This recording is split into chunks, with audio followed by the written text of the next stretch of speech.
Waalaikumsalam warahmatullahi wabarakatuh. Oke. Oh, ini efeknya susah saya. Bentar ya.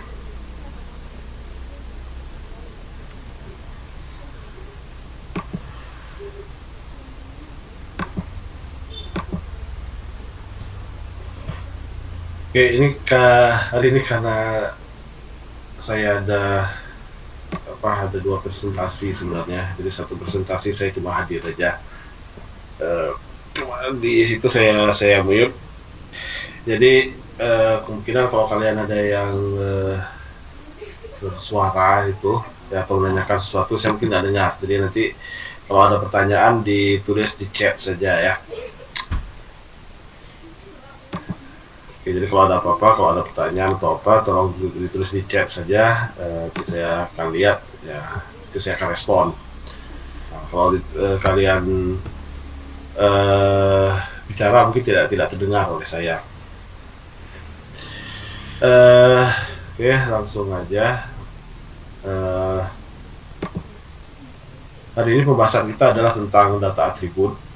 Ya, data atribut sebenarnya sudah kita bahas sebelumnya. Karena data atribut adalah bagian dari bisa dikatakan bagian dari suatu data spasial. Data spasial punya dua komponen, satu komponen spasialnya yang menyatakan lokasi atau bentuknya, yang satu lagi komponen non spasial atau komponen atribut. Oke. Ini komponen atribut atau non spasial itu, katakan non spasial di sini,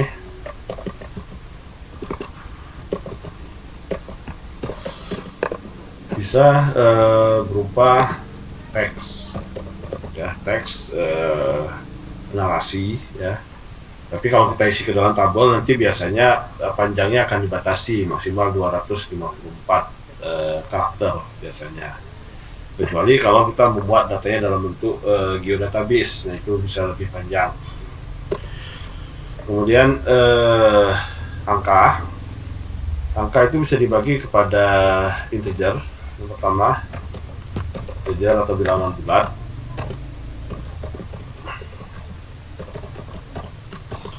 Yang kemudian ada bilangan floating point atau double. Floating point atau double, ya, bilangan yang ada koma desimalnya, ya. Kalau kita katakan bilangan desimal lah. Beberapa software ya seperti ArcGIS itu akan membagi integernya, dia akan membagi, biasanya akan dibagi kepada dua, pada short dan kepada long.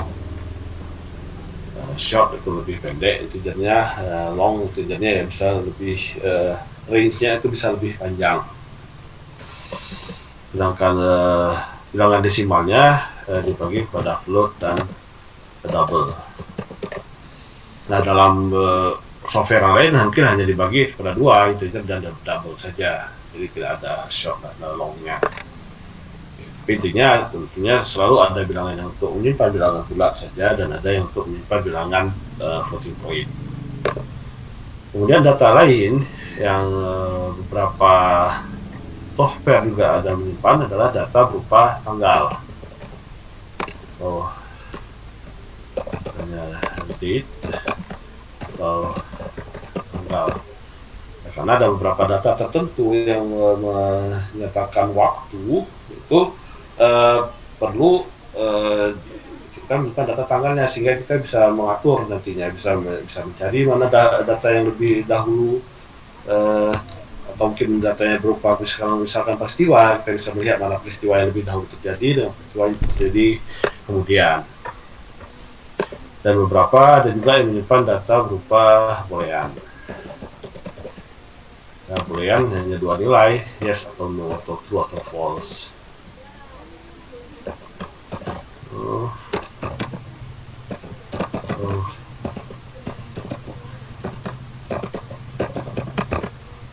Nah, itu komponen atribut yang ada.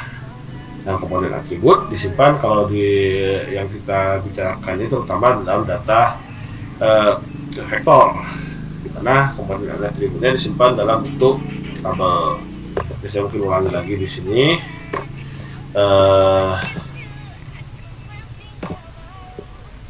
Data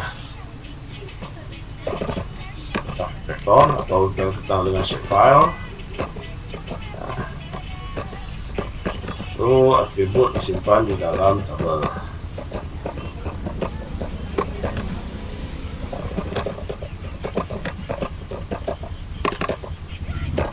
Ulangkan data raster. Data raster ya bisa bermacam-macam bentuknya, bisa JPEG, bisa TIFF. Saya ambil sini untuk mengingatkan aja, ada JPEG, ada TIFF, ada disk raster sendiri ada. Ini yang sering kalian pakai ya. Atau lagi mungkin saya pakai grid aja lah, grid artis grid. Nah, itu atributnya would disimpan sebagai nilai Excel. Dalam kurung perlu saya tambahkan lagi, itu hanya data numerik. Artinya di dalam data raster, mungkin sudah berulang-ulang saya katakan, dalam data raster atribut yang disimpan hanya numerik, tidak ada teks sebenarnya ya. Dia hanya menyimpan data numerik 1, 2, 3, 4, 5 atau data numeriknya selain integer bisa berupa floating point. Jadi saya tambahkan aja integer atau double atau float. Okay. Karena nanti pada saat kita mengkonversi, biasanya kita mengkonversi dari raster ke vektor, dia akan tanya biasanya kalau datanya disimpan dalam floating point itu tidak bisa dikonversi ke dalam bentuk vektor. Tapi kalau dia dalam integer itu mungkin dikonversi ke dalam bentuk vektor. Alasannya karena kalau float nilainya akan banyak sekali sehingga dia tidak mungkin dikelompokkan ke dalam data vektor biasanya. Oke. Nah, sekali lagi, jadi data raster tidak ada tabel atribut di raster, nilainya langsung kepada nilai pixelnya. Oke, kemudian kita lihat untuk apa data atribut tersebut.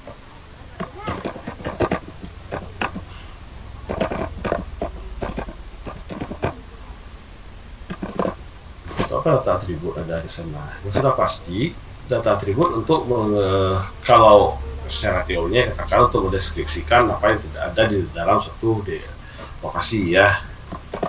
Untuk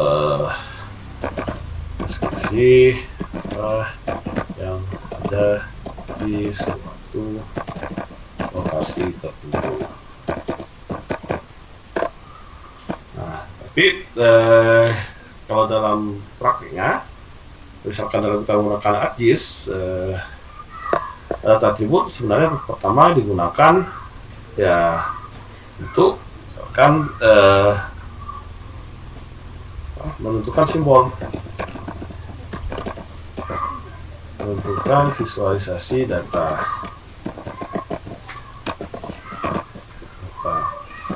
Dalam hal ini, menentukan visualisasi data itu bisa dalam menentukan simbol,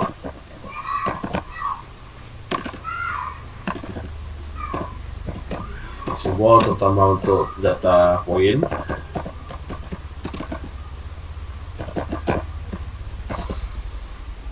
Kemudian bisa menentukan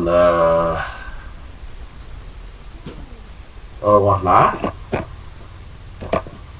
Biasanya warna lebih banyak digunakan untuk data poligon atau garis.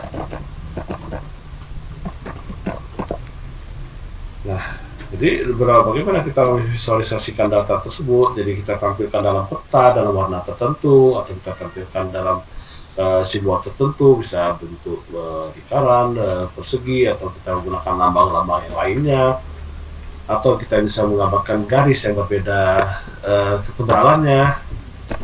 Nah, itu yang pertama dari kegunaan data atribut. Oke. Nah, kemudian saya akan lihat contoh data atribut dulu sebentar.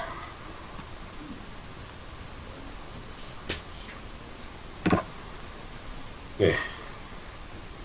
Nah, sini ada dua data yang saya tambahkan. Mungkin bisa saya tambah satu data lagi biar lebih menarik, walaupun tidak terlalu perlu sebenarnya. Atau datanya ada apa enggak?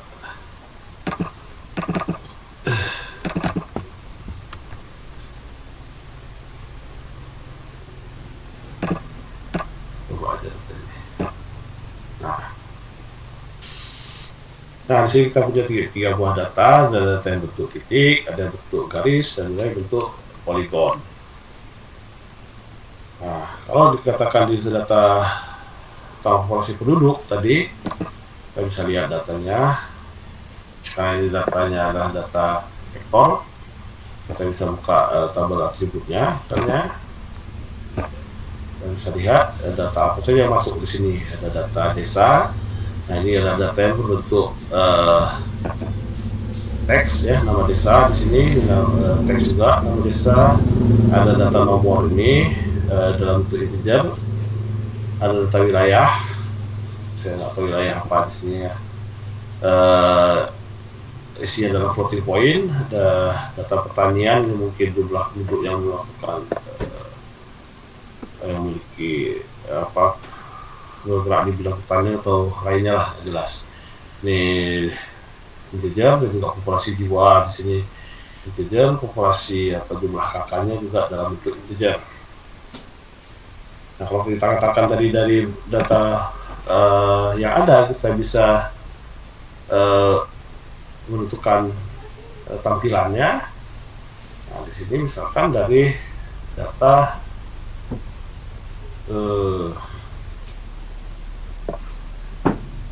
penduduk ya, oke, apa penduduk. Untuk menentukan tampilan bisa kita menggunakan simbologi, atau di sini propertiesnya ada. Nah, dalam simbologi ini sebenarnya ada untuk menentukan tampilan. Di sini ada dua hal yang terpenting sebenarnya. Yang feature, kalau yang single simbol ini nggak usah kita bahas karena dia semuanya tidak tergantung data atribut, semua sama. Tapi ada dua, pertama kategoris dan yang kedua quantities. Oke. Saya akan pindah sebentar ke slide-nya tadi. Salah satu tentang kategori. Oh, di sini kategori sebagai artis.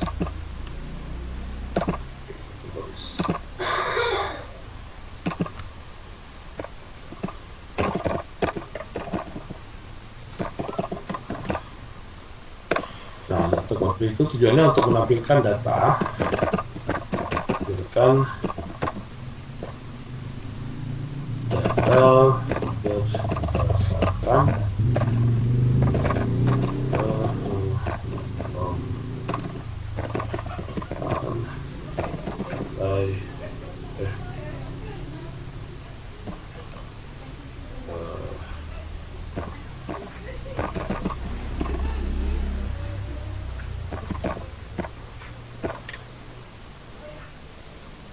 nilai nominal, katakan kategoris.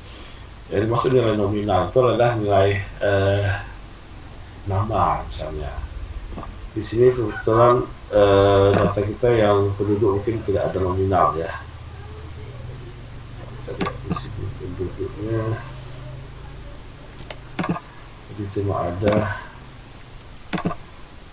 Di sini kecamatan. Kecamatan ini ada dua kelompok, ada kecamatan Bigi kalau kita lihat, dan ada kecamatan kota Sigli. Nah, di sini kita bisa mengelompokkan dua data tersebut ya, sekarang penduduknya.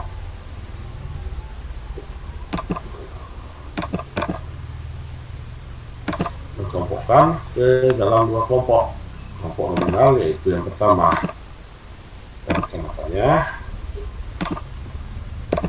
yang pertama yang berada di kecamatan Kota Sigi, kita beri simbol misalnya Widya.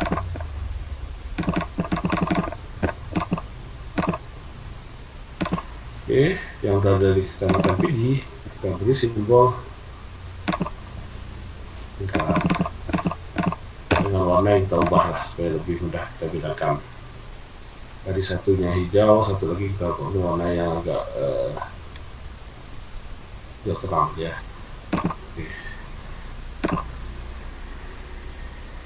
Oke, kalau kita tampilkan, nah sekarang kita sudah bisa bedakan di sini ya. Kita pusat populasi penduduk yang berada di kecamatan Pidi, ini yang bulat-bulat itu berada yang masuk administrasi kecamatan Pidi, sedangkan yang segitiga ini berada di kecamatan Kota Sigli. Nah, kalau kita lihat batas kecamatannya tadi agak berbeda, yaitu ya mungkin nggak tahu bisa aja perlu mungkin harus pembagian kecamatannya berubah atau bagaimana lah. Jadi kita gunakan dari data atribut yang ada. Nah, itu disebut kategori. Kita mengelompokkan berdasarkan kelompok nominalnya. Nominal itu diingat saja nama. Nah, cara yang lain adalah dengan menggunakan kalau di dalam ArcGIS istilahnya yang kedua adalah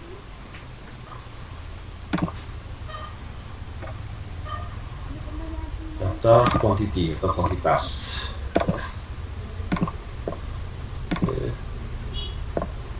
Satu lagi kuantitas.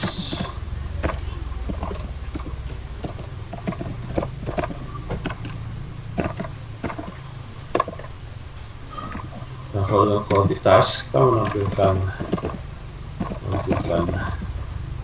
data berdasarkan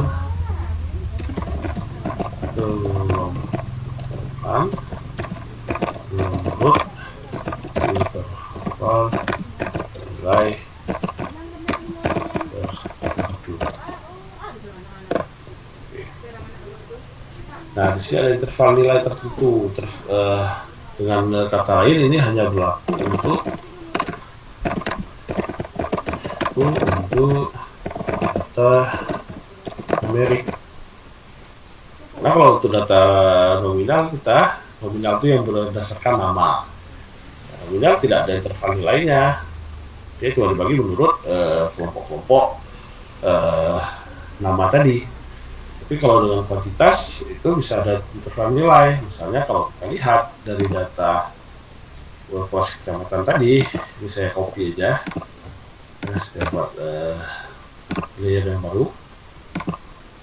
Oke.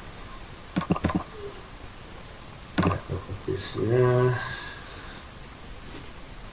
Nah, kita lihat kuantitas.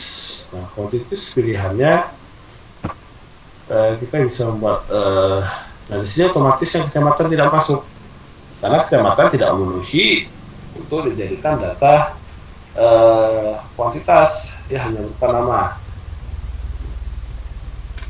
Ya, tapi data nomor ini masuk, walaupun nomor sebenarnya dalam hal ini sebenarnya tidak begitu sesuai. Kita buat data kuantitas karena dia sebenarnya kode, tapi tak masuk karena dia data numerik.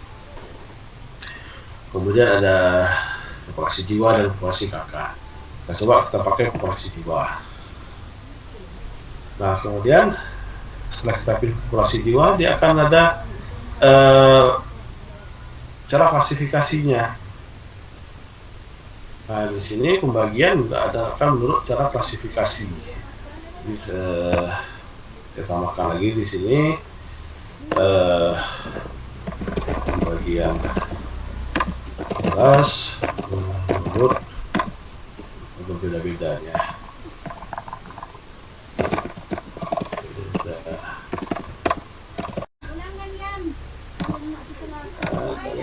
Di sini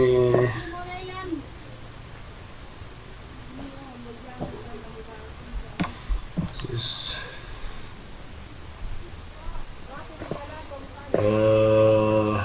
one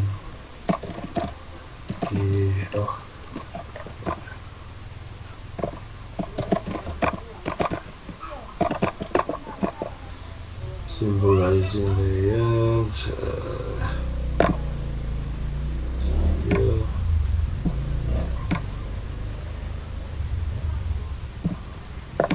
di sini ya. Nah, ini ada graded color, kemudian warna pembahasannya.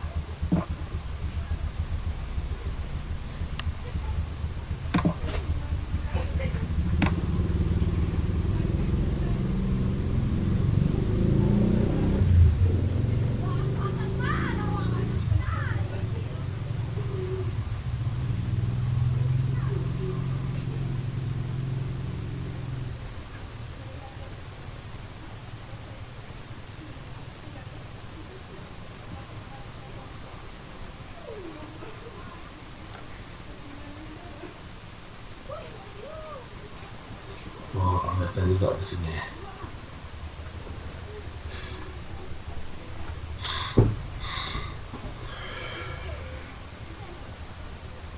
Kalau di sini dia cuma katakan aja untuk natural break.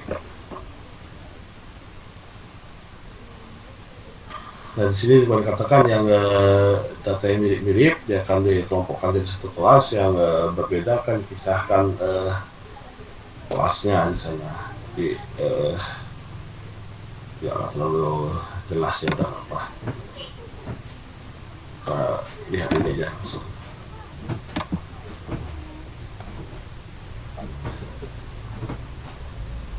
Kembali ke sini. Saya pilih tadi populasi 2, kemudian saya kasih value. Oke, jadi intinya di sini katakan kan natural break itu kan ya nilai mirip-mirip akan dikelompokkan ke satu kelas yang agak berbeda, pindah ke kelas yang lain lagi. Itu yang katakan dia kan dia histogramnya. Itu kelas histogramnya masih nilainya mirip-mirip, nah, itu akan masuk satu kelas. Begitu ada perbedaan yang jauh, nah nanti dia akan dikelompokkan sendiri. Sebenarnya ini juga bisa kita lihat dari histogram ini. Yang bawah ini adalah nilai-nilainya yang ada. Ya, ini nilai-nilai yang ada di bawahnya. Yang atas ini frekuensinya ada berapa banyak nilainya. Nah, jadi ini berarti nilai yang sekian ini ada 1, yang di sini ada 1. Nah, kenapa dia akan kelompokkan di sini? Karena nilai yang 2 ini dekat, maka dia akan kelompokkan 1. Kemudian lebih lagi ya, nilai ini kan berdekatan semuanya, kalau dibuat jadi satu kelompok. Yang ini dianggap berdekatan karena di sini jaraknya kan jauh, agak jauh jaraknya, itu dianggap beda jauh. Di sini kalau kita lihat ini kan sebenarnya jarak dari sini ke sini agak jauh juga, tapi itu dia akan tidak melihat dengan pembagian ada berapa banyak yang mau kelas yang diminta. Nah, kalau kita buat 5 ya dia akan bagi sebaik mungkin untuk bisa yang jadi 5 kelas. Oke. Kalau misalkan dibagi 2 kelas saja, mungkin dia akan cuma ambil dari sini satu kelas pertama, di kelas sisanya di sini, karena yang di sini relatif dekat, terus sampai di sini nih relatif dekat, yang di sana agak jauh, dia akan bagi 2 kelas.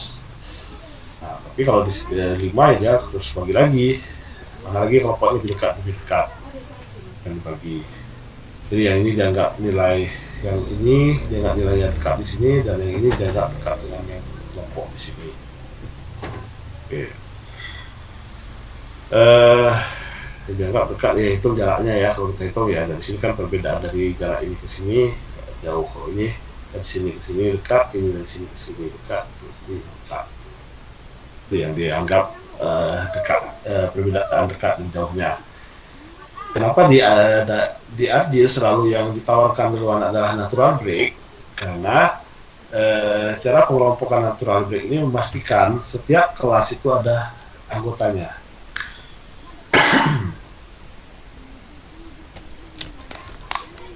Jadi kalau dia bagi di atas 5 kelas ini nilai breaknya ya, jadi setiap kelas itu ada anggotanya. Kalau kita lihat di sini tadi kawannya apa dia? Biasanya ada kawannya di sini. Oke, kita classify.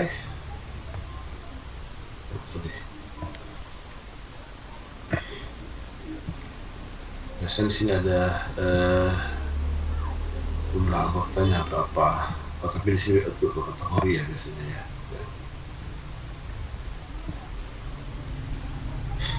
Nah, kemudian cara yang lain adalah di sini kita bisa lihat pilih equal interval. Nah, kalau kita lihat natural break tadi kelasnya seperti ini, jadi interval antara tiap kelasnya beda-beda. Nah, sebagian orang kadang-kadang menanyakan, intervalnya beda-beda seperti itu. Natural break sebenarnya bagus untuk menampilkan data secara peta, dia akan bagus ya, karena gradasi warnanya akan kelihatan lebih baik di sana. Dan ya, yang seperti saya katakan tadi, setiap kelas ini ada anggotanya ya, sehingga dengan gradasi seperti itu akan terlihat tidak ada yang warna yang tidak ada anggotanya. Nah, cuma ada kalanya orang lebih suka yang pembagian kelasnya sama. Mungkin orang suka sama supaya melihat mana kelompok yang sama, mana yang banyak di setiap kelompoknya kan bisa kelihatan. Karena biasanya makin kelasnya makin yang ke atas ini makin sedikit anggota kelompoknya. Jadi juga seperti ini. Nah ya, ini intervalnya akan berbeda-beda. Kalau kita tampilkan ya, kita coba.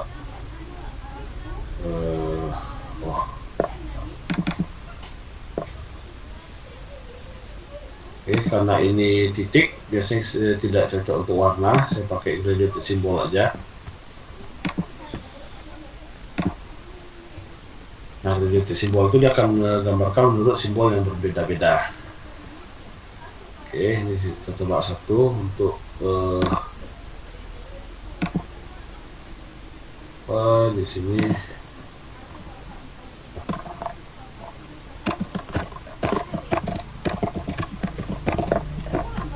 Kita ambil contoh aja ya.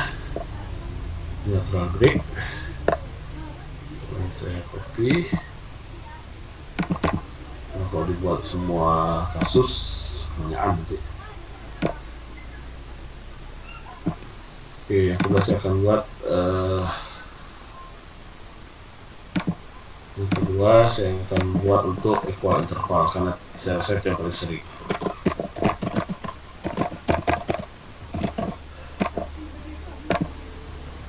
Oke, equal interval.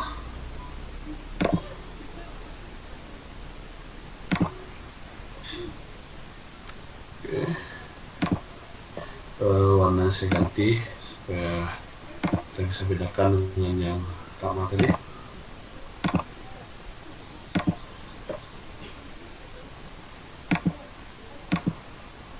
Nah, kalau kita lihat di sini ya pengelompokannya akan berbeda ya. Yang titik yang kecil itu berarti yang populasi jiwanya sedikit, makin besar titiknya makin tinggi populasi jiwanya.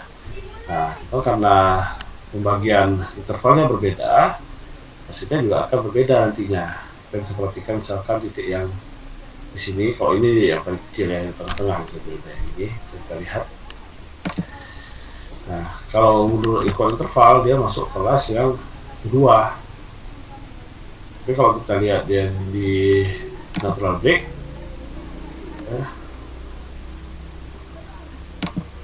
nah natural break dia masuk kelas yang ketiga, sudah lebih besar.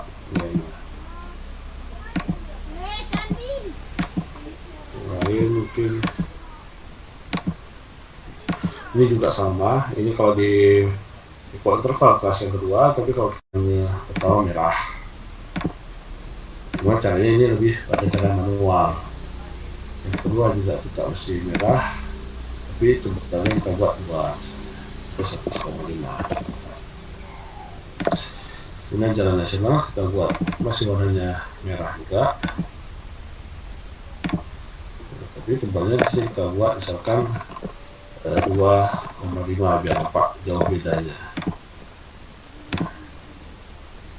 Jadi pada saat kita gambarkan dari ketebalan jalannya kita bisa mengetahui tingkat hierarkinya. Nah, itu untuk data garis. Ya. Jadi dalam visualisasinya, kalau menurut data titik tadi kita buat dari warna simbol dan warna simbolnya dan bentuk simbol. Kalau dari jalan, dari data garis bisa dari ketebalan garisnya atau warnanya. Dalam data poligon ya bisa dari warna poligonnya.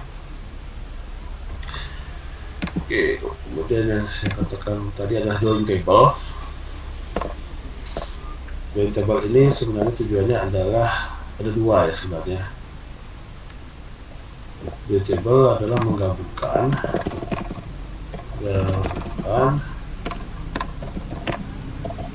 suatu tabel dengan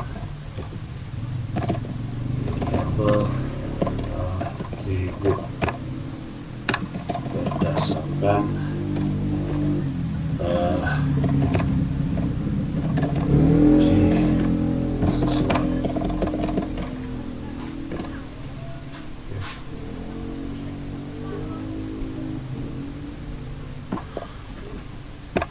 tujuannya. Kenapa kita mau join tabel? Ya, tujuannya biasanya supaya agar data tabel dapat divisualisasikan.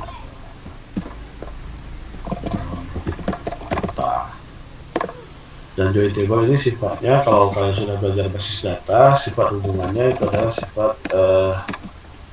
sifat relasinya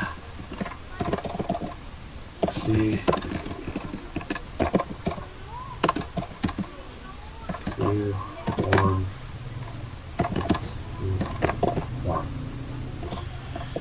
ya satu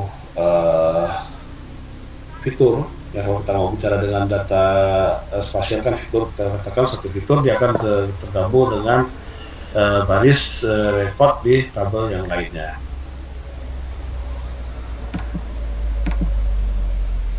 Visualisasikan. Kenapa kita join ya? Kalau tidak kita join, kita tidak bisa tampilkan tabelnya di peta. Karena apapun yang kita tampilkan di peta, dia harus punya komponen spasial, bisa diletakkan di mana lokasinya. Nah, jika kita cuma punya satu tabel yang hanya ada nama desa, itu tidak bisa langsung kita tampilkan di peta. Kita harus menghubungkannya dengan data spasial yang lain yang di dalamnya ada sudah memiliki koordinat desa, sehingga lokasi desanya bisa ditampilkan di peta. Oke, nanti kita akan lihat yang satu lagi disebut dengan istilahnya di dalam ArcGIS ya, terutama ini relate table. Relate table ini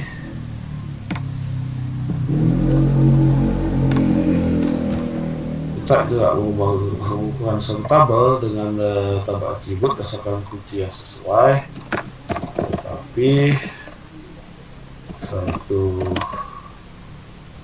record satu fitur di satu fitur data spasial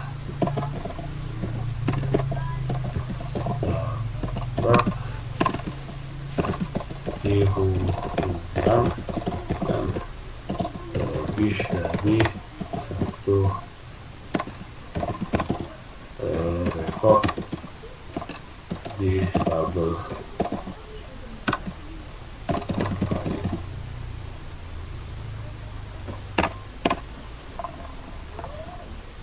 Nah, ini biasanya tidak bisa divisualisasikan, tapi pada saat kita melakukan pencarian, ya biasanya relasi itu akan muncul semuanya. Jadi kalau kita klik misalkan satu atribut, satu fitur yang punya terhubung dengan beberapa rekod, ya rekod yang terhubung dengan data tersebut, dengan fitur tersebut akan juga muncul sekalian. Jadi dia biasanya hanya muncul pada saat kita melakukan identifikasi.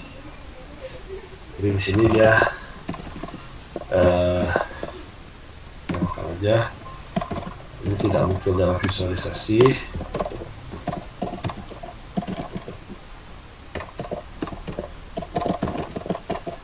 Karena visualisasinya tidak mendukung hubungan yang satu ke banyak atau one to many.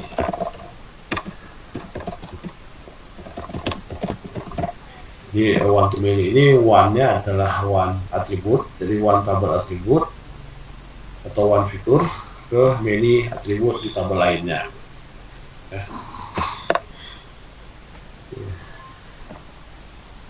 Nah, yang mungkin saya akan tunjukkan di sini contohnya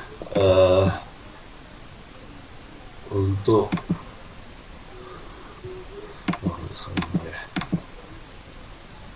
kita akan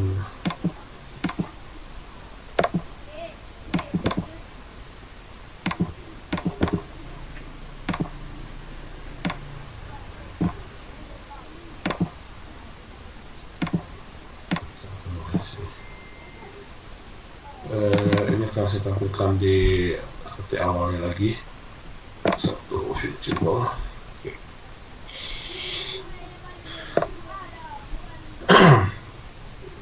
Oke, misalkan saya punya data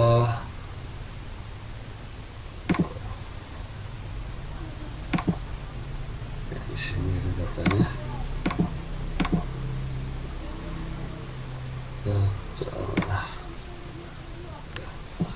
data statistik. Oke, yang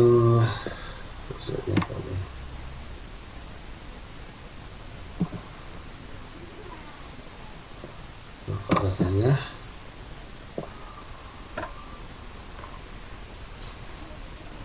Nah, ini contoh data yang ada.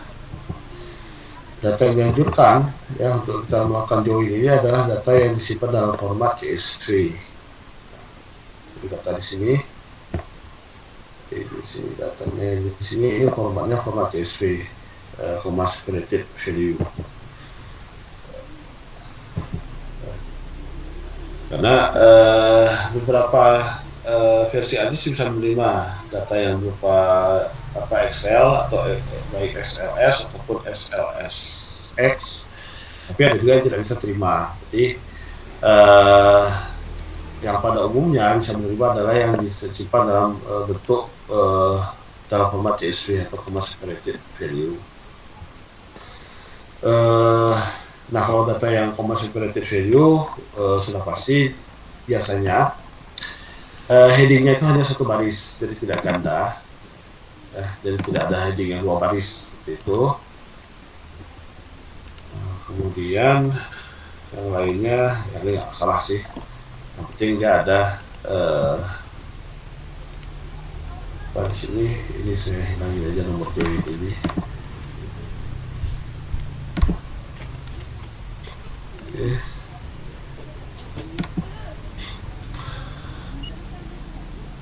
Langsung saya pakai data nomor biasa, saya pindahkan ke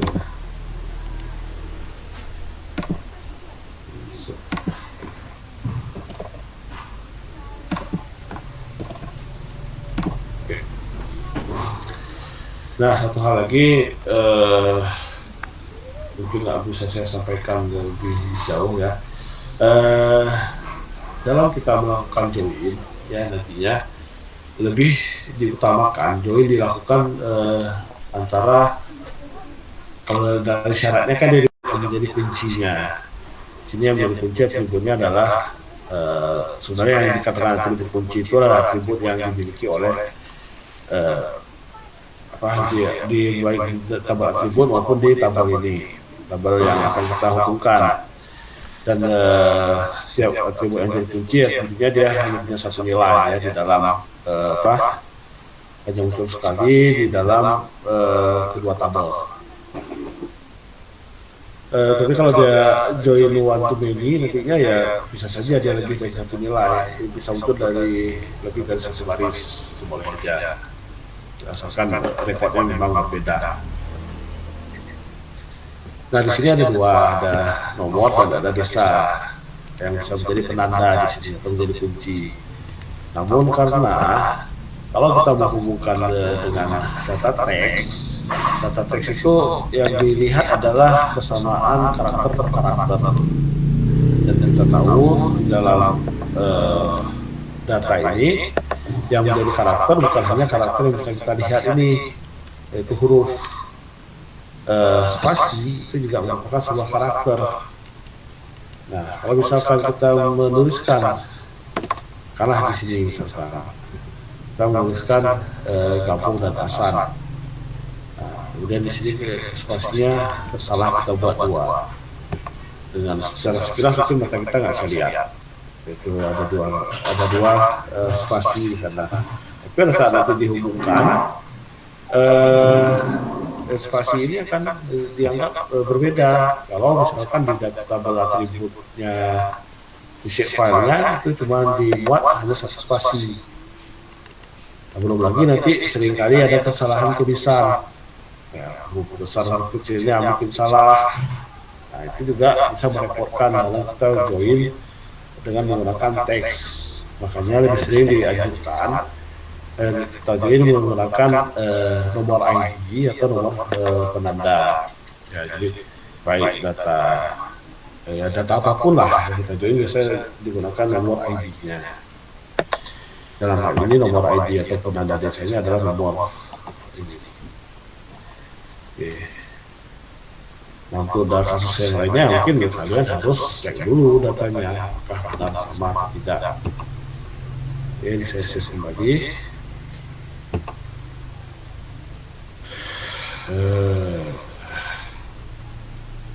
Terus di sini.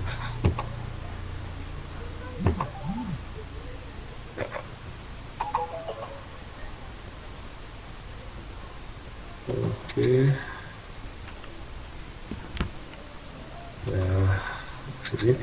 Nah kalau kita mau join, sebenarnya datanya tidak perlu kita tampilkan di sini, tapi dalam beberapa kasus saya lebih sering menemukan lebih mudah kalau data itu juga kita lihat, ya, tampilkan di dalam ArcGIS-nya.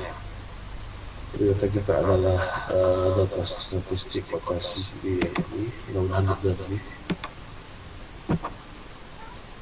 Nah, karena ini data tabel ini tidak akan muncul, tapi kita coba lihat saja. Kita lihat datanya. Apa gunanya lihat itu? Sebenarnya melihat data itu memastikan data ini bisa dibuka atau tidak. Karena kalau datanya nggak bisa dibuka, biasanya juga tidak bisa kita join. Nah, sini kita akan join data ini ke data atribut titik tadi. Caranya data titiknya, kemudian kita pilih join dan delete, kita pilih join.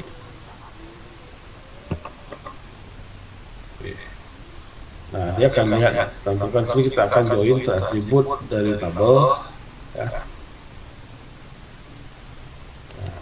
Jadi berdasarkan apa kita join tadi, berdasarkan di sini ada nomor. Dan di sini begitu kita pilih nomor, dia akan langsung pilih data yang sesuai dengan nomor ini. Dan di sini juga otomatis sudah dipilihkan data yang kita ingin join, ya, karena kebetulan hanya satu tabel yang kita masukkan. Kalau ada lebih dari satu tabel, ya dia akan menampilkan lebih dari satu tabel. Dan seperti saya katakan tadi,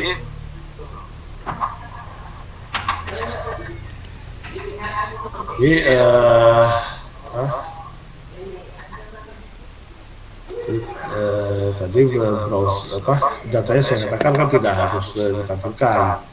Ya, kita sudah bisa saja browse dari sini di mana data yang kita joinkan. Tapi seperti yang saya katakan tadi, bahwa bahwa tabelnya harus kita pastikan disampaikan atau tidak. Makanya saya mengumpulkan data ditanyakan di hadisnya terlebih dahulu.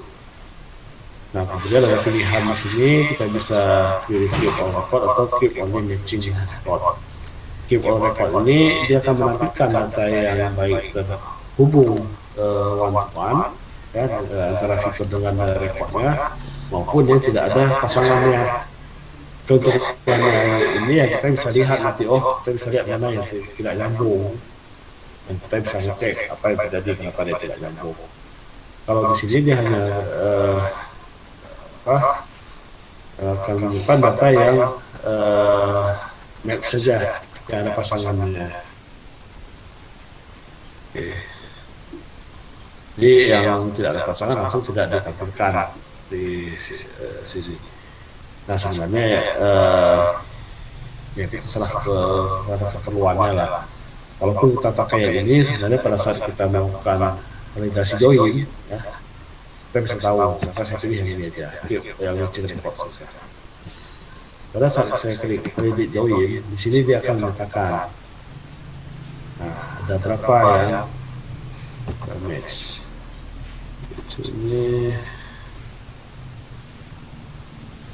Ini dia bilang filmnya yang pakai resolve.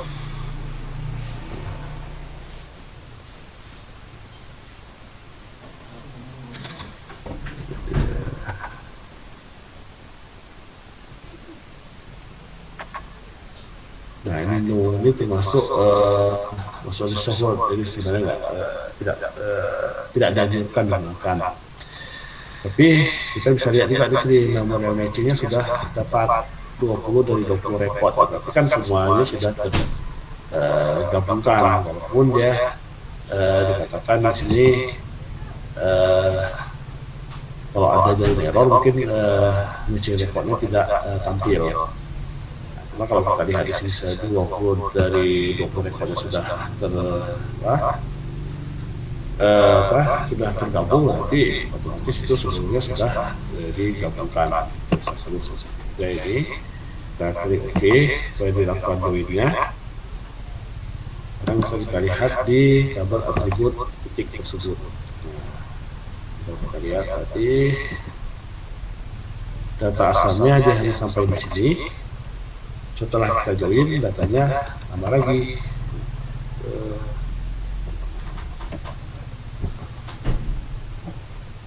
Nah, data yang di join di sini ini bisa kita gunakan lagi untuk visualisasi seperti tadi.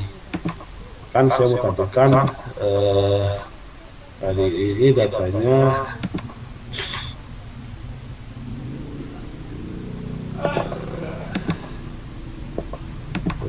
dalam bentuk misalkan yang ada di sini sampai di sini ada penduduk miskinnya. Bisa kita tampilkan. Saya gunakan natural break aja. Oke, graded color biar lebih mudah. Graded simbol. Oke, dia bisa kita pakai warna oranye. Nah, ini yang paling besar, ini yang paling banyak duduk miskinnya. Dia akan tambahkan seperti ini. Biasa yang mana memiliki penduduk miskin yang banyak. Kita bisa lihat juga tadi dengan posisi daerah dengan penduduk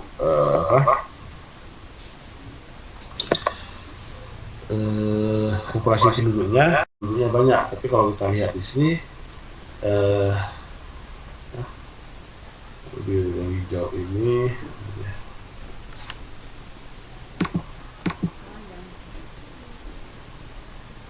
terus di kelihatan di bawah. Nah, di sini ada beberapa desa yang penduduknya sebenarnya memang tidak terlalu banyak, tapi penduduk miskinnya banyak. Ada yang penduduknya banyak malah, tapi penduduk miskinnya kita tidak banyak, sedikit. Ya. Oke. Nah itu tadi kegunaan kita join. Yang perlu diingat, join itu tidak berlaku permanen. Jadi dia hanya berlaku pada dokumen map dokumen kita atau MXD-nya.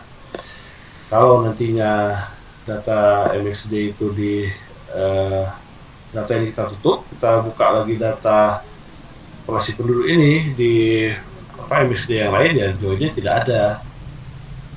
Nah, kalau kita ingin joinnya tetap, biasanya ini harus diekspor. Nah, kita bisa ekspor datanya, kita simpan sebagai data yang baru.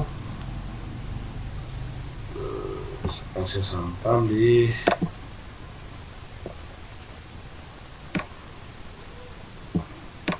ya,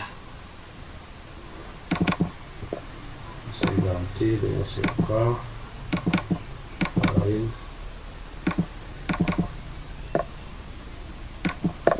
Saya kasih nama ini adalah populasi penduduk.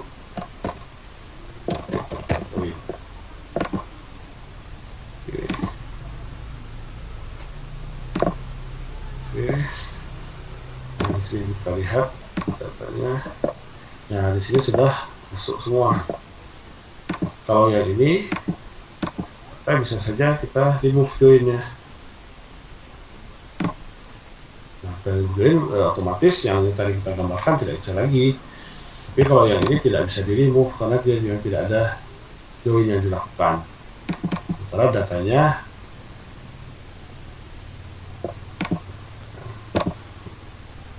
data atributnya sudah tergabung. Beberapa ini yang double, ya itu bisa dihilangkan aja datanya.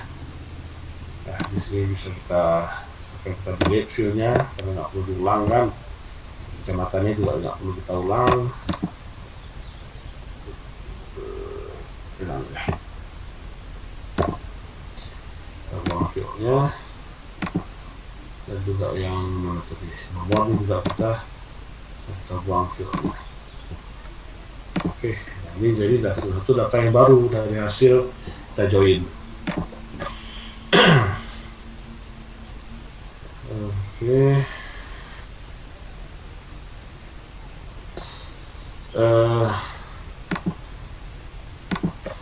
Oke, satu cara lagi kita untuk menampilkan data tabel ke dalam bentuk spasial adalah kita konversi tabel menjadi file. Nah, ini bisa dilakukan kalau di dalam tabel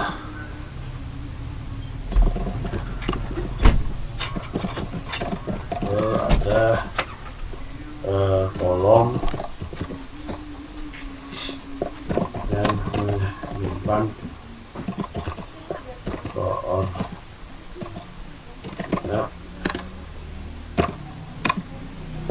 teks atau bujur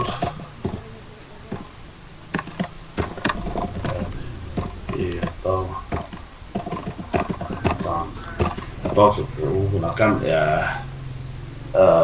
koordinat grid. Nah, ini yang bisa dilakukan kalau dalam tabelnya ada kolom yang merupakan koordinat x dan y nya. Kita akan tampilkan contohnya aja. Satu di sini kita punya, di sini ada satu.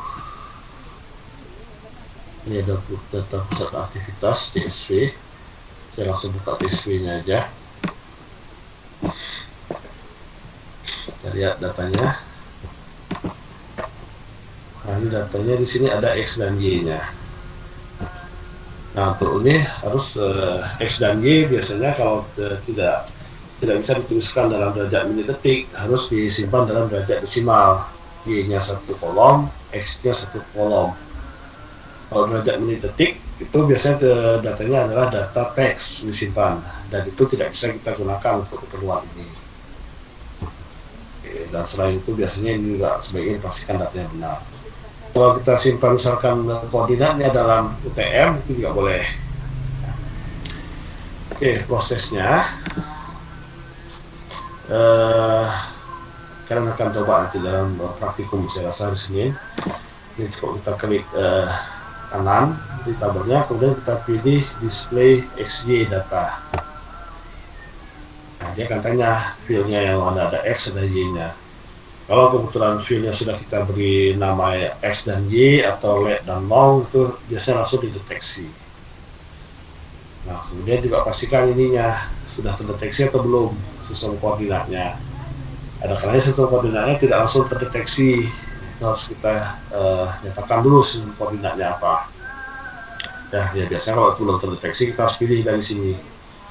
Dan ini penting karena kalau sistem koordinatnya tidak diketahui, terutama misalnya kalau UTM itu kadang-kadang nggak tahu sistem koordinat yang mana, karena kan UTM bukan unsur zona, maka itu harus kita pilih dari listnya. Jadi dari sini ini bisa kita pilih sistem koordinat apa yang sesuai. Oke. Nah, kalau sudah seperti ini, sudah pilih X-nya sudah benar, Y-nya sudah benar, sistem koordinatnya sudah benar, kita tinggal ketik OK. Nah, ini hanya warning karena tidak ada objek ID, dia akan buat objek ID sendiri nantinya. Ya, saya tutup yang bagian ini, nggak usah. Nah, ini hasil joinnya. Nah, tapi ini masih merupakan file yang sementara karena dia namanya hanya event. Ya, kalau kita hanya punya untuk menampilkan di satu peta aja, ya itu sudah cukup, nggak masalah. Tapi kalau misalkan kita ingin jadikan dia sebagai shape file yang permanen atau data vektor yang permanen, maka ini harus kita konversi. Kita ekspor dia sebagai shape file. Nah, di sini kita katakan untuk namanya sebagai pusat aktivitas.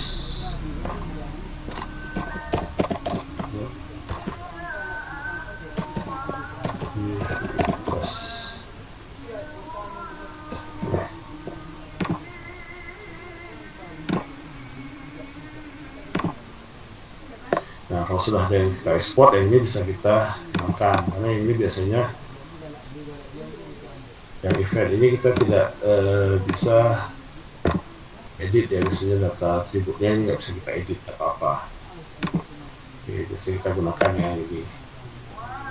Di sini juga sama, dia akan masuk semuanya. X dan Y nya ini juga akan tetap masuk sebagai input ya. Kalau kita mau hapus di sini juga nggak masalah, karena setelah dia dikonversi, nilai X dan Y-nya sudah disimpan di dalam sistemnya, dalam file-nya sudah disimpan. Dan ini sekali lagi jangan lupa Y adalah bintang, jadi nilainya dilihat, ini adalah nilai bintangnya 595, ini adalah nilai 7. Oke. Nah, itu aja dulu yang saya sampaikan. Masih ada sebagian lagi untuk data atribut. Kita akan sambung ke bagian query nanti minggu depan. Untuk minggu ini saya rasa cukup sekian. Oke, terima kasih atas perhatiannya. Kalau saya cek pada pertanyaan yang tidak ada yang menuliskan pertanyaan, jadi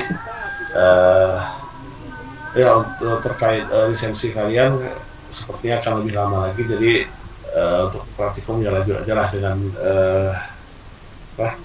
versi AGIS yang disediakan oleh kakak-kakak asisten kalian. Oke, terima kasih atas perhatiannya. Saya tutup untuk kuliah hari ini. Assalamualaikum warahmatullahi wabarakatuh.